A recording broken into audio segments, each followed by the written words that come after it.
Foundation on the War in Tigray, Ethiopia. It's a recording of a phone call from somewhere in rural Tigray on January 27th, in which Muluጌታ ገብረሂወት Behe spoke with me, Alex Duval. Muluጌታ was in Mekelle in November when the war broke out. He evacuated from the city to the mountains. Muluጌታ was a member of the TPLF during the guerrilla war from 1975 to 1991 and served in several senior positions in the EPRDF government from 1991 to 2000. Subsequently, he founded the Institute for Peace and Security Studies at Addis Ababa University and, among other things, initiated the Tana High-Level Forum on Peace and Security in Africa.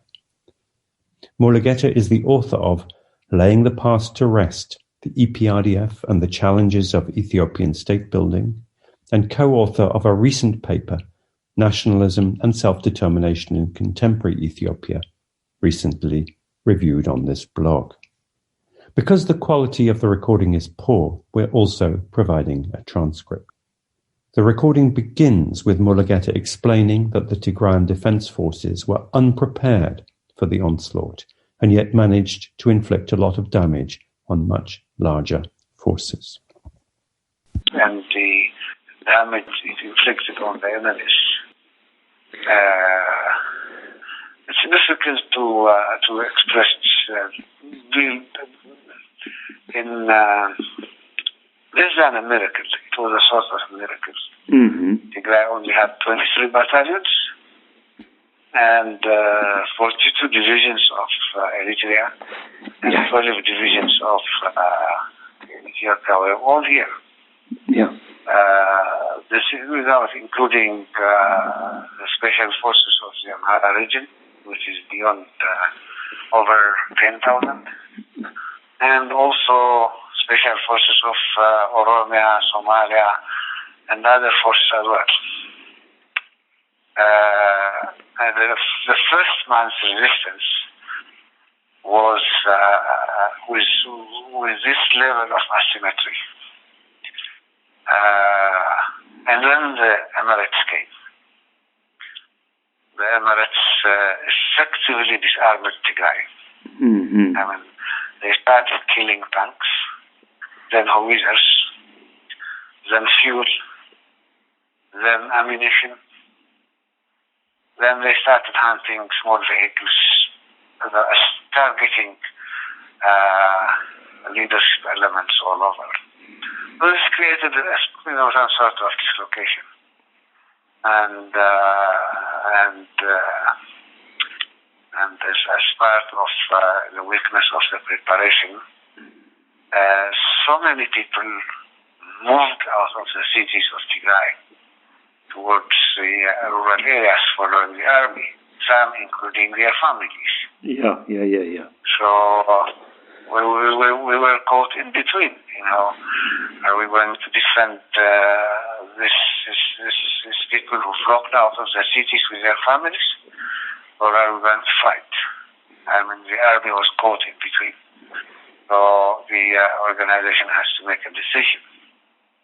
It prioritized continuing the resistance, and then it advised many of us who were not in active duty in the resistance to remain in some remote areas. Which finally resulted in the type of sad news event.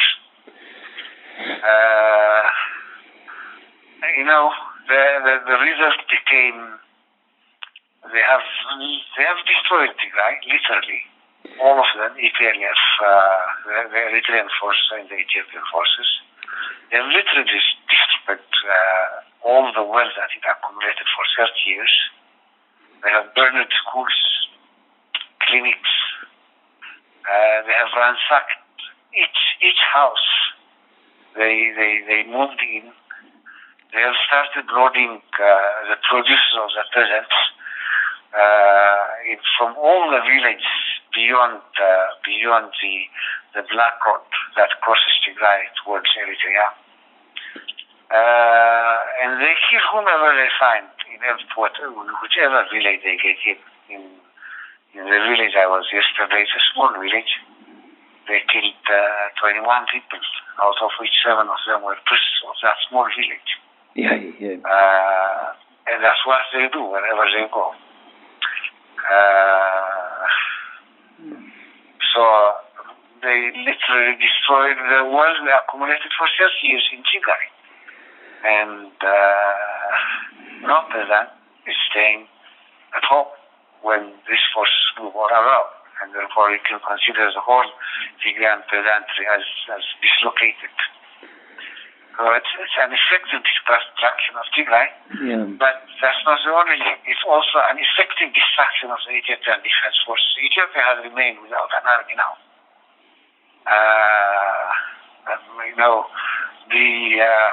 Our evaluation initially reduced the Ethiopian army by about 85%. 17% of the army was immediately reduced by Abiy because 17% of them were Tigrayans. Right. They were pulled out of their ranks, put in camps like the Desa, Wash Arba, Torai, Kurso, under custody. 17,000 Tigrayans. So that was literally approximately 20%.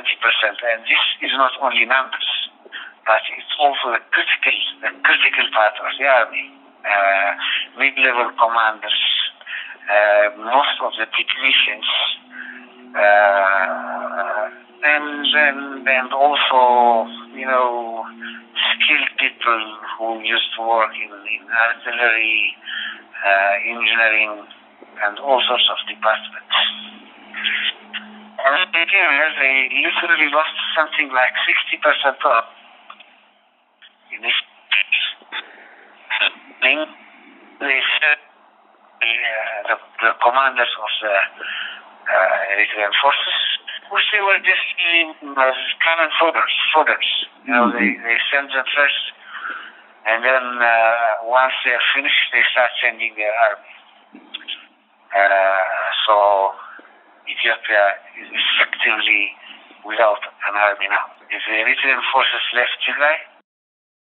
So tell me, what is the condition of the people? How are people able to? Are you able to eat? Do you have any medical facilities? What are the essentials of life? No, not much. There has been this locust infestation, and the harvest is also much interrupted because of the war. Because crisis started at the beginning of the harvest period. And particularly the Eritrean forces have deliberately burned crops while they are on the ground or while the harvesting is complete, before the harvesting is completed. So there is this reduction of producers as well. And our logistics was initially, the logistics that was prepared initially by the government was disrupted. So there are problems. There's problems of supplies, food, medicine, and hunger among peasantry is creeping little by little in those remote areas bordering Eritrea. They are massively ransacked by the Eritrean army. Whatever produces they had is taken by them. So it's piling.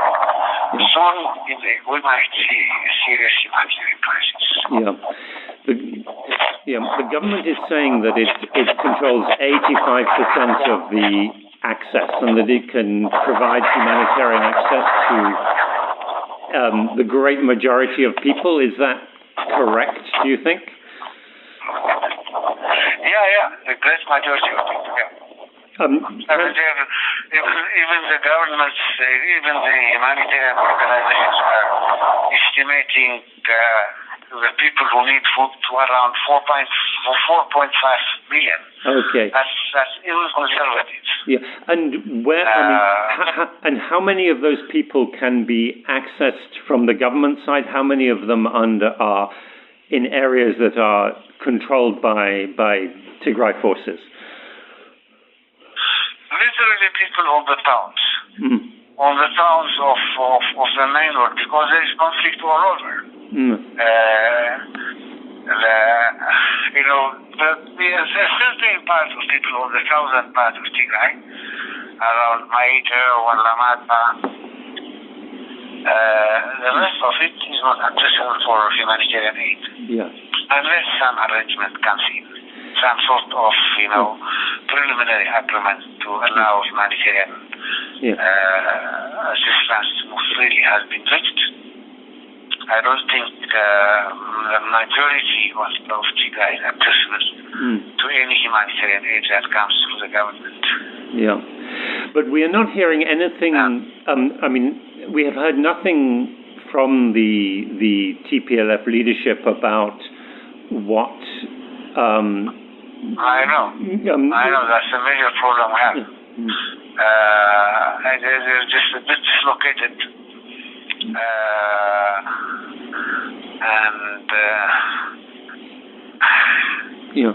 That's a critical impediment.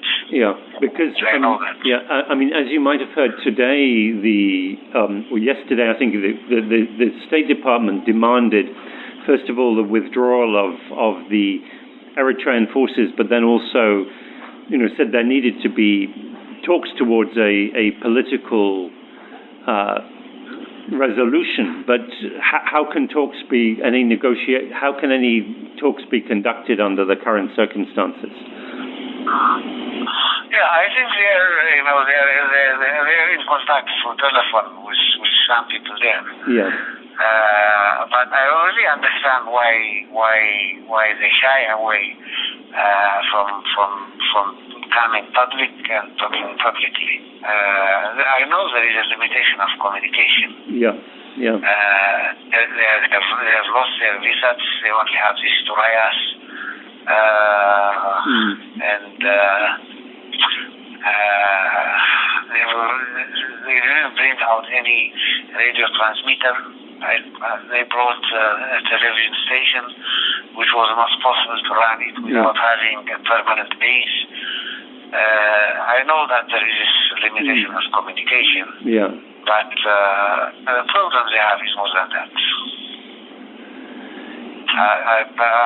People are telling them, we hope that they will soon come out and start being public. It's even a problem here in Tigray. Yeah, because also we are not hearing anything, about any political demands. What is the agenda? What is the political program? If there were to be negotiations, where would be the starting point? We don't know any of this at the moment.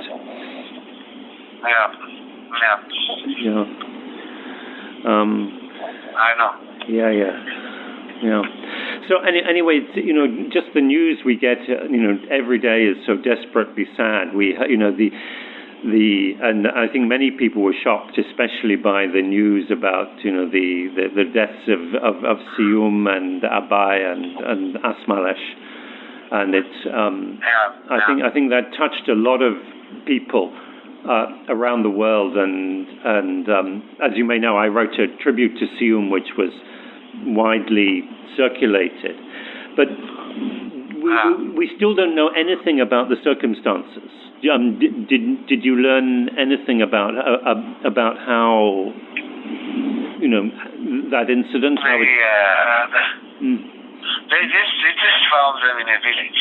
They were staying in a village, and they didn't have an army. They were just in a secluded area. Yeah. They caught and killed them. They left and killed them. Yeah. So this story about a shootout, etc., is not. No. It's completely rubbish. Yeah.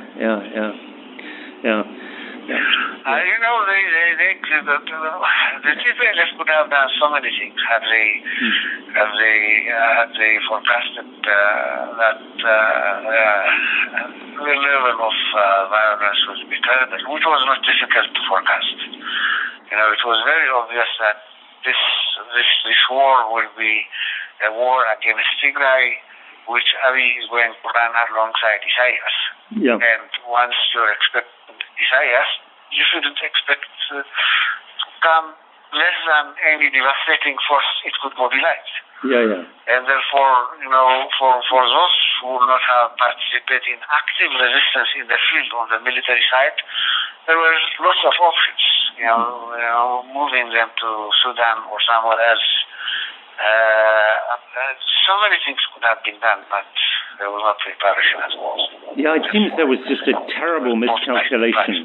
Yeah, about this, and no political strategy, no communication strategy, no protection strategy. Yeah.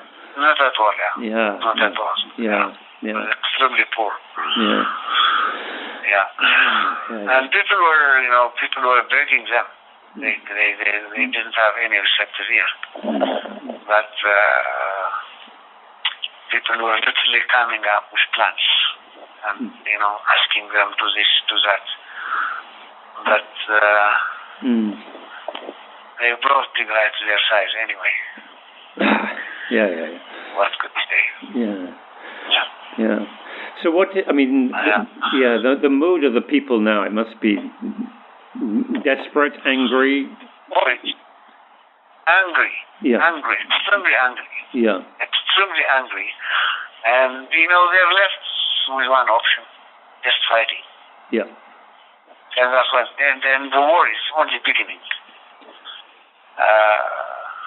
It's the same in the urban centers. Yeah. And much worse in the rural areas. Yeah. Wherever you go, you get dozens of youngsters asking it to be mobilized, to be trained and armed. The TPLF doesn't have any shortage of manpower when and if it wants to mobilize. Yeah. So it's anger. And they're left with one option. With that option only. They don't have an option. Yeah. They're not even giving them a chance. They're not trying to appease them. They're not trying to get the buy-in of the people. They're not attempting anything. They're just out there, and it's literally genocide by decree. Yeah. Wherever they move him, whomever they find, they kill him or her. Be it an old man, a child, a nursing woman, or anything. Yeah. And is it? Yeah. What's the stories that we've been hearing most recently are especially that it's the Eritreans, but is it everybody, or is it particularly the Eritrean forces? It's everybody. Yeah. But the worst ones are the Eritrean forces. Yeah. So tell us, how are you able to remain, abreast of how this is being covered by the rest of the world? Are you able to pick up anything from the news, from the radio, from internet sites or anything? I have an old radio transmitter which I bought it from the militia. That's what connects me with the rest of the world. So it's back to those old days. Yeah. It's extremely difficult. Yeah.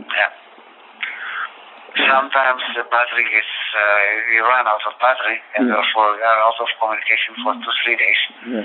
So you it's difficult. Yeah. So we have been doing our best to just draw attention to what's been going on because, as you know, there was an attempt that to have this war conducted in conditions of total secrecy, and even to pretend that it was not a war. And there was, the U.S. administration, the last one, was very much complicit in that. The African Union was completely failed. But the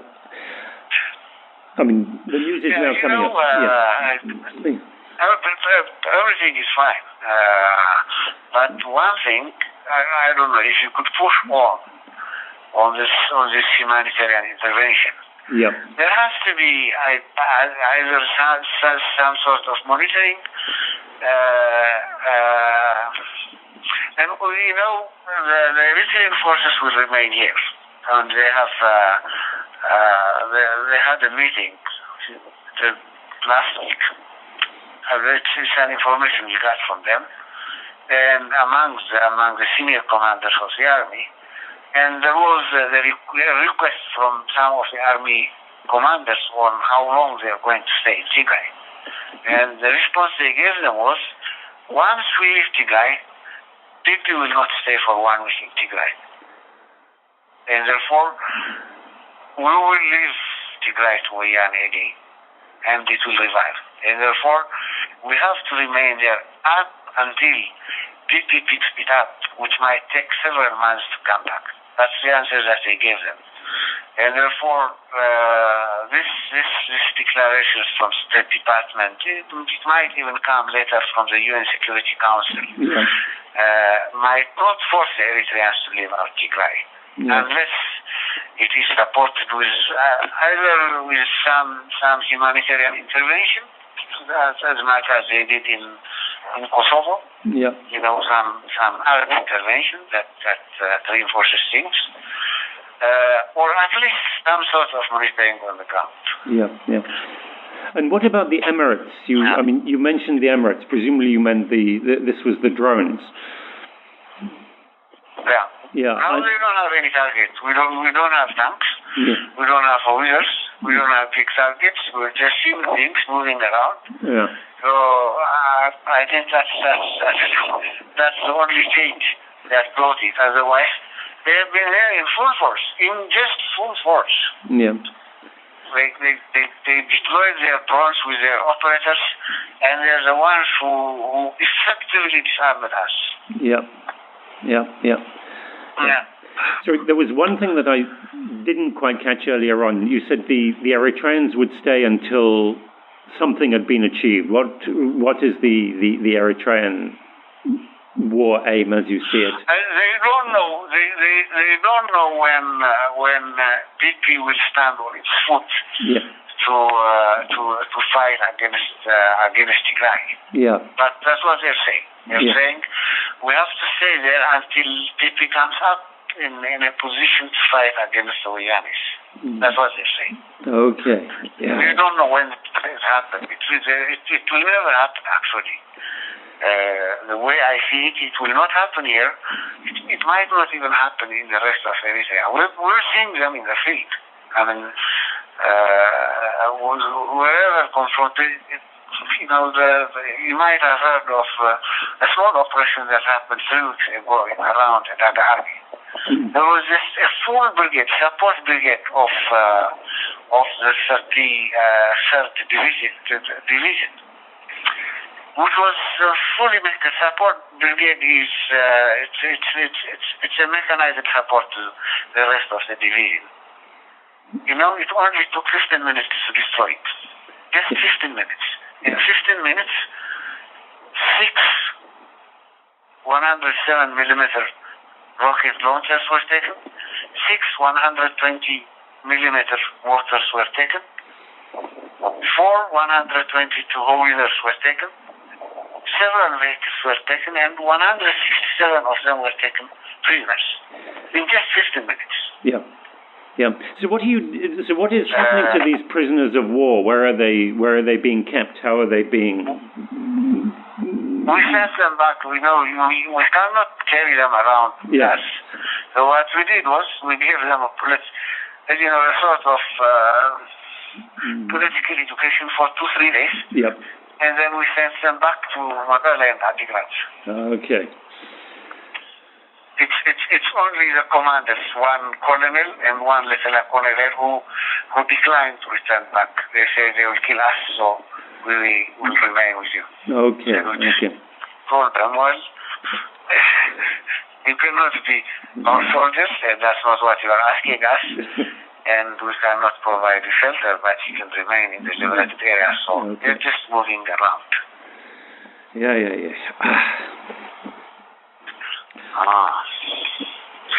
That's where we are, Alex. Foundation on the War in Tigray, Ethiopia. It's a recording of a phone call from somewhere in rural Tigray on January 27th, in which Mulugeeta ገብረሂወት spoke with me, Alex Duval. Mulugeeta was in Mekelle in November when the war broke out. He evacuated from the city to the mountains. Mulugeeta was a member of the TPLF during the guerrilla war from 1975 to 1991 and served in several senior positions in the EPRDF government from 1991 to 2000. Subsequently, he founded the Institute for Peace and Security Studies at Addis Ababa University and, among other things, initiated the Tana High-Level Forum on Peace and Security in Africa. Mulugeeta is the author of Laying the Past to Rest, the EPRDF and the Challenges of Ethiopian State Building, and co-author of a recent paper, Nationalism and Self-Determination in Contemporary Ethiopia, recently reviewed on this blog. Because the quality of the recording is poor, we're also providing a transcript. The recording begins with Mulugeeta explaining that